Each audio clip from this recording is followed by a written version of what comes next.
കൊതിയൂറുന്ന എല്ലും കപ്പയുടെ റെസിപ്പിയുമായിട്ടാണ് ഞാൻ ഇന്ന് വന്നിരിക്കുന്നത്. ഈ ഒരു ഡിഷിനെ കപ്പ ബിരിയാണി എന്നും പറയാറുണ്ട്. അപ്പോൾ നമുക്ക് എങ്ങനെയാണ് ഈ എല്ലും കപ്പ ഉണ്ടാക്കുന്നത് എന്നൊന്ന് നോക്കാം. അതിനു മുൻപ് welcome to salt mango tree. അപ്പോൾ നമുക്ക് കുക്കറിൽ വെച്ച് കപ്പയൊന്ന് വേവിച്ചെടുക്കാം. ഇനി കുക്കറിലേക്ക് ആവശ്യമായിട്ടുള്ള വെള്ളം ഒഴിച്ച് അതിലേക്ക് കപ്പ ഇട്ട ശേഷം കുറച്ച് ഉപ്പ് കൂടി ഇട്ട് നമുക്ക് വേവിച്ചെടുക്കാം.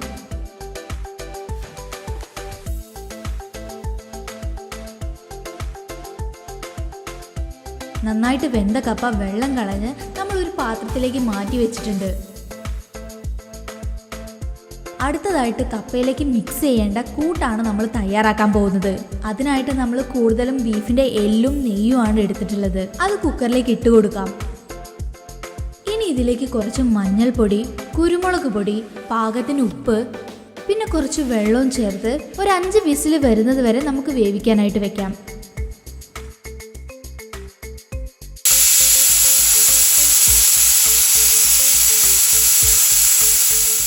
5 വിസിലിന് ശേഷം നമ്മൾ കുക്കർ തുറന്ന് നോക്കിയപ്പോൾ ഇതൊരു 3/4 ഭാഗത്തോളം വെന്തിട്ടുണ്ട്. ഇനി ഇതിലേക്ക് നമ്മൾക്ക് കട്ട് ചെയ്ത് വെച്ച സവാള, ചെറിയുള്ളി, കറിവേപ്പില, പച്ചമുളക്, പിന്നെ ഇഞ്ചി വെളുത്തുള്ളി ചതച്ചത്, മല്ലിയില ഇതെല്ലാം ഒന്ന് ചേർത്ത് കൊടുക്കാം.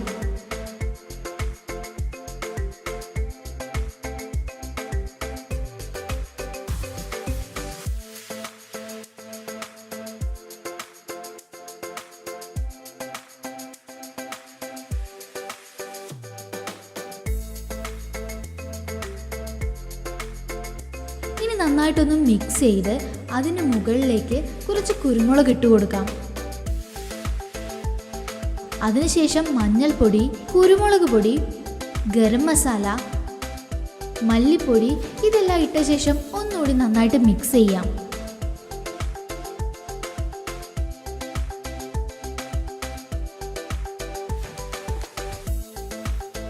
ഇനി ഒരു 2 വിസിൽ വരുന്നത് വരെ നമുക്ക് മൂടി വെച്ച് വേവിക്കാം. ഈ കൂട്ട് നന്നായിട്ട് വേകുന്ന സമയത്തിനുള്ളിൽ നമുക്ക് കുറച്ച് തേങ്ങ ചിരവിയത് നല്ല പേസ്റ്റ് പോലെ അരച്ചെടുക്കാം. അങ്ങനെ ഇപ്പം നമ്മൾ തേങ്ങ അരച്ചെടുത്തിട്ടുണ്ട്. ഇപ്പോൾ കുക്കറിൽ 2 വിസിലായിട്ടുണ്ട്. നമുക്കിതൊന്ന് ഓപ്പൺ ചെയ്ത് നോക്കാം. എല്ലാം നന്നായിട്ട് മിക്സ് ആയിട്ടുണ്ട്. നമുക്കിതൊന്ന് ഇളക്കി കൊടുക്കാം.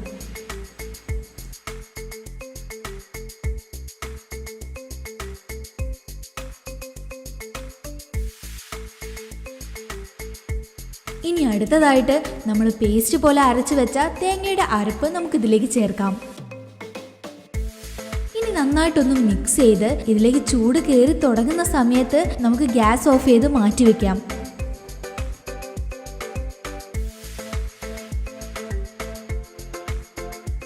ഇനി കുറച്ച് അരിഞ്ഞു വെച്ച തേങ്ങാ കൊത്തെടുത്തിട്ട് നമുക്കൊന്ന് വറുത്തെടുക്കാം. അതിനായിട്ട് ഒരു പാനിൽ കുറച്ച് വെളിച്ചെണ്ണ ഒഴിച്ച് നമ്മൾ ഈ അരിഞ്ഞു വെച്ച തേങ്ങാക്കൊത്ത് അതിലേക്ക് ഇട്ട് കൊടുത്ത് നന്നായിട്ടൊന്ന് ഫ്രൈ ചെയ്തെടുക്കാം. നല്ലൊരു ഗോൾഡൻ ഷെയ്ഡ് ആവുന്നത് വരെ നമ്മളിങ്ങനെ ഫ്രൈ ചെയ്തെടുക്കണം. എന്നാൽ കരിഞ്ഞു പോവാതെ സൂക്ഷിക്കുകയും വേണം.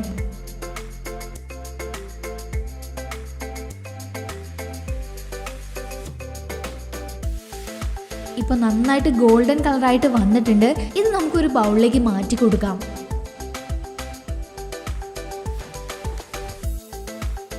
ഇനിയാണ് നമ്മുടെ എല്ലും കപ്പ മിക്സ് ചെയ്യാനായിട്ട് പോകുന്നത്. അതിനായിട്ട് നമ്മൾ വലിയൊരു പാത്രം എടുത്തിട്ടുണ്ട്. അതിലേക്ക് നമ്മൾ വേവിച്ച് വെച്ച കപ്പ ഇട്ട് കൊടുക്കാം.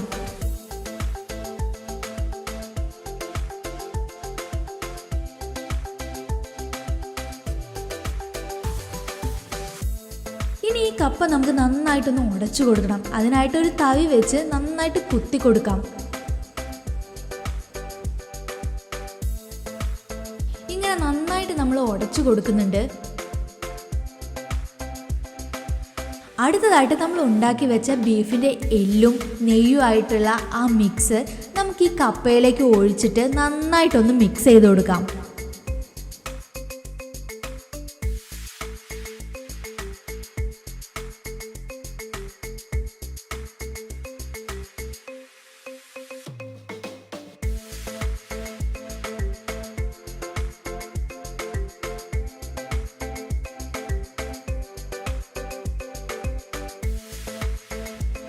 അങ്ങനെ നമ്മുടെ എല്ലും കപ്പ ഇവിടെ റെഡി ആയിട്ടുണ്ട്.